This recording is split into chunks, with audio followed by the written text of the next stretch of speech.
सम्राट, पिछड़ों का सशक्त नेता है, बिहार का सशक्त चेहरा है। अभी उसको उप मुख्यमंत्री के रूप में ट्रेंड किया जा रहा है, अगली बार मुख्यमंत्री। लेकिन अभी आपने 2025 में तो ठीक है, तेजस्वी यादव को सब कोई लाएगा, लेकिन 2025 न छोड़ दीजिए, एक आध सप्ताह का इंतजार कीजिए। एक आध सप्ताह में तेजस्वी यादव कुर्सी पर बैठेंगे। राम मंदिर हम लोग का विषय है, थोड़ी ना राजनीति का विषय है। राजनीति का अलग है, समझ रहे हैं ना बात ना, राजनीति का मुद्दा अलग होता है। सम्राट चौधरी जिस पार्टी का सिपाही है, वहाँ देश फर्स्ट, पार्टी सेकेंड और निज की बात सबसे अंतिम में आती है। उसने पगड़ी का जो मान रखने की बात कही थी, उसने उसको स्टैंड बाई पे इसलिए रखा कि उससे पार्टी और बिहार का हित था। लेकिन रोजगार की बात हुआ कि केंद्र सरकार 6 साल के बाद रिकॉर्डमेंट निकाली, कितना निकाली? 56 इंच का मोदी जी का सीना है, 5600 रिकॉर्डमेंट निकालती है। बताइए, हर साल 2 करोड़ की बात किए थे ना, कहाँ गया 2 करोड़ की बात? युवाओं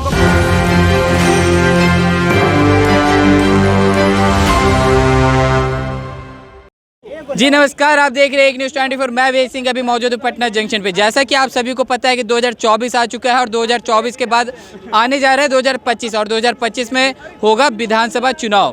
तो यहाँ पे बिहार में ऐसा अभी चुनावी माहौल बना हुआ है कि 12 तारीख को फ्लो टेस्ट भी होने जा रहा है। और क्या लगता है कि नीतीश कुमार जी फ्लो टेस्ट में पास होंगे फेल, या फिर हो जाएगा कुछ बड़ा खेला? अगर 12 तारीख को अगर कुछ खेला नहीं होता तो क्या होगा 2025 में? बिहार के मुख्यमंत्री कौन बनेंगे? तो इन्हीं सब तमाम मुद्दों पे मैं बातें करने के लिए यहाँ लोगों के बीच में मौजूद हूँ और मैं पता करूँगा जी क्या लगता है कि बिहार में मुख्यमंत्री 2025 में किसे आप देखना पसंद करेंगे? 2025 में तो ठीक है, तेजस्वी यादव को सब कोई लाएगा, लेकिन 2025 न छोड़ दीजिए, एक आध सप्ताह का इंतजार कीजिए। एक आध सप्ताह में तेजस्वी यादव कुर्सी पर बैठेंगे, ठीक ना? या तो किसी को बैठा सकते हो, इतना उनमें है, धैर्य भी है और क्षमता। आप मतलब कि आप क्या पूरा मतलब अभी बिहार देख रहा है, पूरा देश देख रहा है कि तेजस्वी यादव किस तरह का नेतृत्व कर रहे हैं, और ऐसा ही नेतृत्व की ज़रूरत है बिहार को खास करके। और बिहार को बाहर वाला बदनाम नहीं करता है, बिहार को बिहारी बदनाम करता है। कैसे?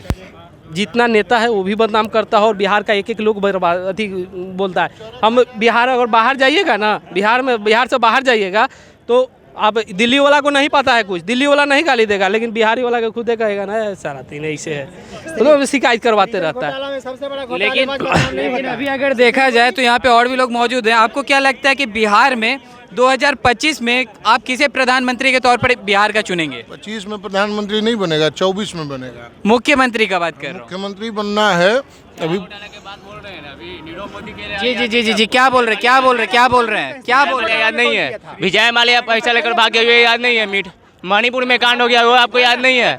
कभी भी बीजेपी कभी भी रोजगार मुद्दा ये सब नहीं लेता है। गैस कितना महंगा हो गया, ये सब आलू प्याज ये सब बात नहीं करेगा। राम मंदिर हम लोग का विषय है, थोड़ी ना राजनीति का विषय है। राजनीति का अलग है, समझ रहे हैं ना बात ना, राजनीति का मुद्दा अलग होता है। और पूजा पाठ का करना विषय, हम कांग्रेस के वोट देते हैं, मेरा घर का परिवार सब कांग्रेस के वोट देता है, लेकिन मेरे भी घर में मंदिर है। इसका मतलब हम आजकल के हो गया कि आप बीजेपी को सपोर्ट करेंगे मतलब हिंदू को सपोर्ट करेंगे। राम भगवान थोड़ी ना बीजेपी अलग है, हम लोग के लिए नहीं है। यहाँ अलग मुद्दा लगे रख ली, राम भगवान करिए, राम भगवान से घंटी बजाने से हम लोग का घर थोड़ी चल जाएगा। हम राम भगवान के सामने बैठे रहे, अभी मंदिर बैठे, हमको रोजगार मिल जाएगा। पढ़ेंगे लिखेंगे स्कूल जाएंगे तब ना रोजगार मिलेगा। तो आपका कहने का मतलब जी तो आप कितना को मिल जाएगा? ठीक है जी, क्या बोल रहे हैं? जी एक मिनट क्या मतलब इसका? ठीक है राम मंदिर को विरोध नहीं कर रहे, हम भी हिंदू हैं, ठीक है? मंदिर का विरोध नहीं कर रहे, ये भी हम भी तो। कहने का मतलब ये मंदिर है, जितना स्कूल बंद करवा दीजिए, नाटी बंद करवा दीजिए। कांग्रेस के पूर्वक था, कांग्रेस पूर्वक है। एक मिनट आप बताएं, बिहार के मुख्यमंत्री कौन बनेंगे 2025 में? सम्राट चौधरी। कैसे? बीजेपी का चेहरा होगा, दमदार नेतृत्व है, नौजवान है, अल्टू पलटू कल्टू आरा चारा सबको छोड़ के सम्राट पिछड़ों का सशक्त नेता है, बिहार का सशक्त चेहरा है। अभी उसको उप मुख्यमंत्री के रूप में ट्रेंड किया जा रहा है, अगली बार मुख्यमंत्री। लेकिन अभी आपने अल्टू पलटू जो बात कहा, तो आप किसके बारे में अल्टू पलटू शब्द का यूज कर रहे हैं? पूरा बिहार जानता है कि पलटू कौन है। पूरा बिहार जानता है ना कौन है ये? राजनीति एक मर्यादा है कि बात को इशारे में की जाती है। जी। आप भी जानते हैं कि पलटू कुमार कौन है। लेकिन अभी जिनके बारे में आप बात कर रहे हो तो खुद उन्हीं के गठबंधन में है, तो जी मजबूरी है। क्या मजबूरी है? मजबूरी है कि क्या मजबूरी? ईसी को ईबीसी से अलगा करके लेना है, मोदी को प्रधानमंत्री बनाना, वही मजबूरी है और कौन मजबूरी है। खुला खुली बात है। बीसी को 7 साट दे तो बीजेपी की सीट 4 रह जाती है, अब 40 आएगी। सीधी सी बात है भाई। अच्छा, एक तरफ अगर देखा जाए तो तेजस्वी यादव जी क्यों नहीं? अरे भैया 8 पास से क्या उम्मीद करेंगे? वो अंग्रेजी में फाइल पढ़ लेते हैं। कौन? तेजस्वी यादव अंग्रेजी में जो फाइल बन के आता है, IPS बना के लाता है, उसको पढ़ लेते हैं। जी इधर अब आप बताएं। एक मिनट बताइए, बिहार को पिछले बार 39 मिला ना, एनडीए के सरकार में 39 सांसद मिला।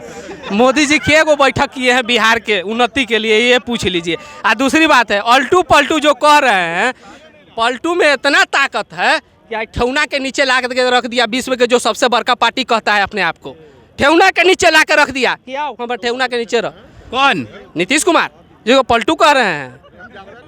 लेकिन तो मतलब आपका क्या कहना है कि कहीं ना कहीं अगर मौका मिले तो 2025 में आप फिर से नीतीश कुमार को लाएंगे? बीजेपी इतना घबराइल है, बीजेपी इतना डरल है कि सगरो तोड़ फोड़ करते चल रहा है कि हमरा कैसे एने से 2 वोट आ जा, 2 वोट एने से आ जा, 2 वोट एने से आ जा। जी क्या बोल रहे हैं? केवल बीजेपी थोड़े डरा है, पूरा बिहार डरा है कि जंगल राज से जैसे बचे, जिसके घुटने पर सर रखना पड़े, जंगल राज से बच जाए। बस जंगल राज से बच जाना है। जंगल राज होता तो अभी जो कह रहे हैं ना, वो चढ़ गए होते देह पर। वो तो पलटू कुमार का शासन है, पलट गए हैं, आ गए हैं कमल के साथ, तो चढ़ नहीं रहे हैं, नहीं तो चढ़ जाते लोग।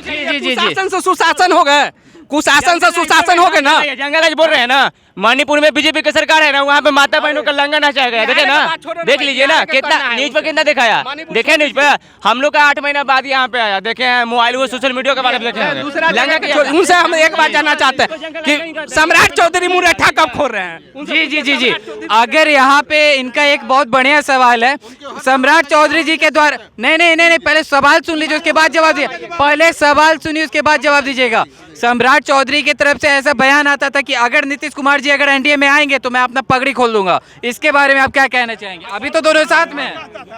सम्राट सुनिए, नहीं सुन लीजिए ना। सम्राट इधर आके बोले, जब बोलना है तो इधर आके बोले। सम्राट चौधरी जिस पार्टी का सिपाही है, वहाँ देश फर्स्ट, पार्टी सेकंड और निज की बात सबसे अंतिम में आती है। उसने पगड़ी का जो मान रखने की बात कही थी, उसने उसको स्टैंड बाई पे इसलिए रखा कि उससे पार्टी और बिहार का हित था।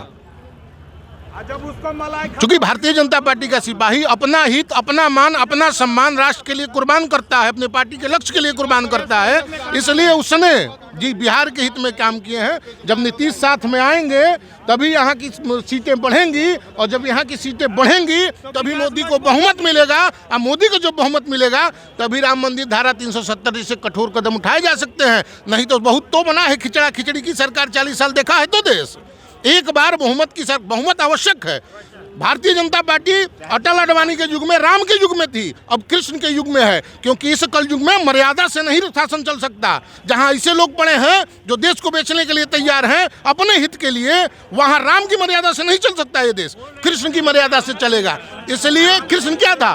कृष्ण जीतना चाहता था, युद्ध विजयी जिस कीमत पर। इसलिए भारतीय जनता पार्टी सीट जीतेगी, बहुमत लाएगी हर कीमत पे। जी तो आप कुछ कहना चाह रहे थे? जी भाई साहब बोल रहे हैं कि पहले की सरकार देश बेचने की बात कर रही थी। पहले की सरकार 55 साल शासन किया, पहले एक भी चीज नहीं बेचा। हमारे वर्तमान माननीय प्रधानमंत्री जी अभी 10 साल पूरा होने वाला है, 10 साल में 1.5 लाख करोड़ अलग से कर्जा ले लिए। कहाँ से ले लिए? क्या ऐसा काम कर दिया भाई साहब? अभी यहाँ पे संकल्प समारोह कुछ मनाया गया था, अंडानी जी के बारे में बहुत अच्छा कुछ बताया गया, कैसे कैसे आगे बीजेपी बढ़ी।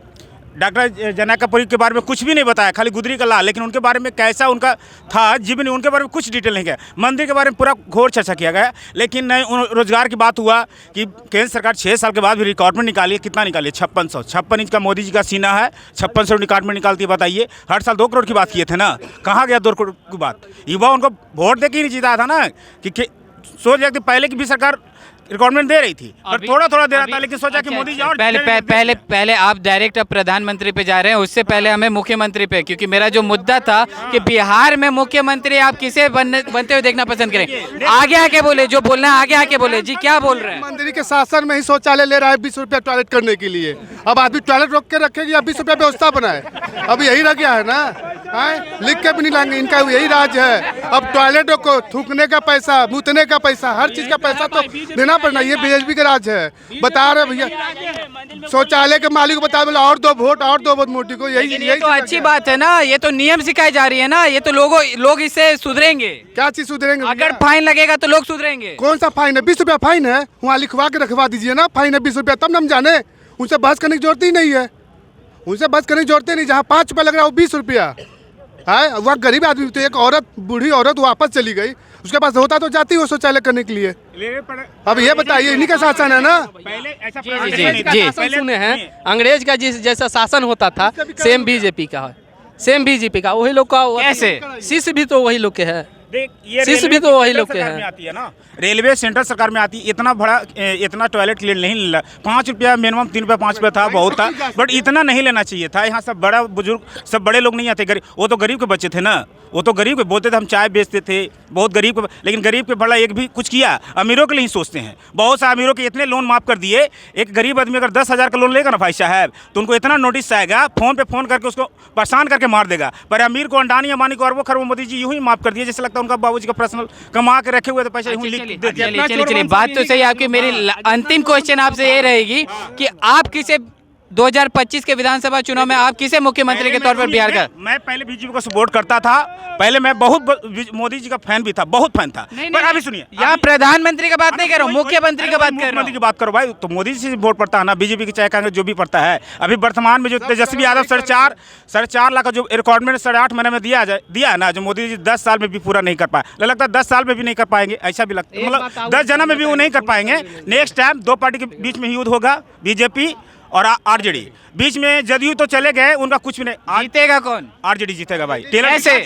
अरे तेजस्वी यादव का फॉलोइंग बढ़ गया ना, क्योंकि उन्होंने रिकॉर्डमेंट जो वादा 10 लाख का किया था ना, 4.5 लाख दे दिया है। पर मोदी जी ने कहा था ना कि हर साल 2 करोड़ रोजगार दूंगा, उन पे भी वोट पड़ा था, पर अभी 1 करोड़ भी भाई साहब नहीं दिया है। क्या बोल रहे हैं? मेरा मानना है कि आरजेडी नहीं, रोजगार जो दे उसी को जिताइए। आप हवा में बात मत कीजिए। 2 करोड़ देंगे, देने के टाइम में देते हैं आप 5600। पूरे इंडिया की जनसंख्या आपको भाई पता है, उसमें 5600 का क्या होगा बताइए हमको। जी जी जी जी जी जी जी जी एक बात, बिहार में शिक्षक की बहाली हुआ है ना, हैं? बीजेपी के बहुत से नेता हैं, घर से लेकर के कहीं ना कहीं असेंबली तक हैं, ठीक है ना। तो हम उनसे एक बात स्पष्ट रूप से कहना चाहते हैं कि जो तेजस्वी के रीजन में जो अगर उनका बाल बच्चा चाहे अड़ोसी पड़ोसी रिलेटिव जो ज्वाइन किया है ना, नौकरी लिया है ना, अगर इतना खुद गर्ज है लोग, ठीक ना, और भाजपा पे इतना गर्व करता है, तो वो लोग इस्तीफा दे दे नौकरी से। लेकिन नौकरी अभी हुई भी कहाँ है? कहीं ना कहीं सक्षमता परीक्षा की भी बात आ रही है बीच में। तो भाई नियोजित शिक्षकों, देखिए ये कहीं ना कहीं सही है, कुछ ऐसे भी है जो, देखिए स्तर हमारे देश में अगर सुधार करने की जरूरत है तो शिक्षा सुधार कीजिए, स्वास्थ्य सुधार कीजिए, रोड दीजिए, पानी दीजिए, बिजली दीजिए। बाकी अगर पूरा अंग तंत्र अगर भगवान जो बनाया है, माता पिता का जो देन होता है, जो मिला है हमको, जो मानव रूप में हम जन्म लिए हैं, वो कमाने खाने के लिए मिला है, ठीक ना, अपना सूझबूझ से सब कुछ करने के लिए। लेकिन सरकार का ये दायित्व होता है, इसीलिए हम लोग टैक्स देते हैं, ठीक ना। लेकिन टैक्स नहीं, ये लोग शासन नहीं कर रहा है, शासन नहीं चला रहा है, ये लोग शासन नहीं कर रहे, ये लोग राज कर रहा है, ठीक ना। तो इसको दूर करना है। और हम तो बहुत लोग कहते हैं ना कि से भाजपा वाला से हम एक ही बात बोलते हैं कि अगर तुम्हारा बेटा बेटी जो भी ज्वाइन किया है ना, उसको पहले तुम त्याग पत्र दिलवा दो शिक्षक वाला से, चाहे जो भी हो तेजस्वी के रीजन में नौकरी किया है, उसको भाई कहती सीट खाली कर दो। चलिए सुनिए, तो जी जी जी, शिक्षा ऐसी चीज है, शिक्षा पे कभी टैक्स नहीं लगना चाहिए। बहुत सारे कंट्री है जो शिक्षा पे कभी टैक्स नहीं लगाया। मोदी जी आए हैं ना, जब से लगा दिए भाई टैक्स, 18% टैक्स। एक छोटी सी बच्ची है ना जो प्रधानमंत्री को लेटर भेजी थी ना, आपको लेटर भेजी थी ना कि टैक्स की वजह से हम पेंसिल भी नहीं ले पाते, ऐसे हमारे माननीय प्रधानमंत्री जी, उनको तो सोचना चाहिए भाई कि शिक्षा पे टैक्स नहीं लेना चाहिए। चलिए, ये सब तो सबकी बातें थी। लास्ट में आपसे ये चीज पूछना चाहूँगी, 2025 में किसका सरकार आप बनते हुए देखना पसंद? तेजस्वी के। देखिए 1 मिनट नोटिस कर लीजिए, यूपी में बोलते हैं कि राम राज है, राम राज से आके जंगल राज में नौकरी लिया है, ये हमारा है तेजस्वी का सरकार, ठीक है, क्या समझे, है कि नहीं है? यूपी में बोलते हैं कि राम राज्य है, अयोध्या का मंदिर बन रहा है, यहाँ पे हम रोजगार दे रहे हैं। मंदिर नहीं बनाएंगे, ठीक है, मंदिर बना हुआ है, यहाँ हम पूजा कर लेंगे, घर में पूजा कर लेंगे, हमको रोजगार चाहिए। जब पढ़वे नहीं करेंगे, हम स्कूल जेबे नहीं करेंगे, तो क्या समझेंगे कि राम भगवान कौन है, कृष्ण भगवान कौन है? अभी बोल रहे हैं ना हिंदू मत के बारे में, भागवत गीता में अध्याय कितना होता है, जरा पूछिए तो सबके सामने। नहीं एक बात आप बोलना चाहेंगे, एक नहीं बोल रहे हिंदू मत के बारे में जानवे नहीं करेंगे कि राम भगवान कौन है। पढ़ेंगे लिखेंगे तब न समझेंगे, तब न जानेंगे। आप बोलते हैं 9वीं फेल बोलते हैं ना। अमित शाह का बेटा जय शाह क्या कहाँ तक पढ़ा है? क्रिकेट के बीसीसीआई का अध्यक्ष बना हुआ है, गंभीर से बेसी नॉलेज है उसको। जय शाह के एक बार में हम 4 बार बोल्ड मारेंगे, ठीक है, एक ओवर करेंगे उसमें 4 बार बोल्ड मारेंगे। क्रिकेट का नॉलेज है उसको, बैट कितना का। चलिए ये सब तो बात सही है। किसकी सरकार को आप देखना पसंद करेंगे 2025? युवक को पसंद है तेजस्वी, ठीक है, युवक को सबको पसंद है तेजस्वी, क्योंकि उसने रोजगार दिया है, भटकाया नहीं है लोगों को, रोजगार दिया है, वो हक से बोलेगा उसका सरकार है। हम लोग उसके जितना भी हुआ है हम लोग तेजस्वी के साथ है, ठीक है। तेजस्वी यादव जिंदाबाद जिंदाबाद जिंदाबाद। तो जैसा कि अभी आपने सुना कि लोगों का कहना है कि 2025 में बिहार के मुख्यमंत्री कहीं ना कहीं लोग बढ़ चढ़कर कह रहे हैं कि इस बार तेजस्वी यादव जी को मौका मिलना चाहिए, क्योंकि अगर वो बनेंगे तो फिर नौकरियां और भी मिलेगी। तो और भी ऐसे तमाम खबरें देखते रहने के लिए आप देखते रहे एक न्यूज़ 24। मैं भी सिंह से होगी करण के साथ पटना।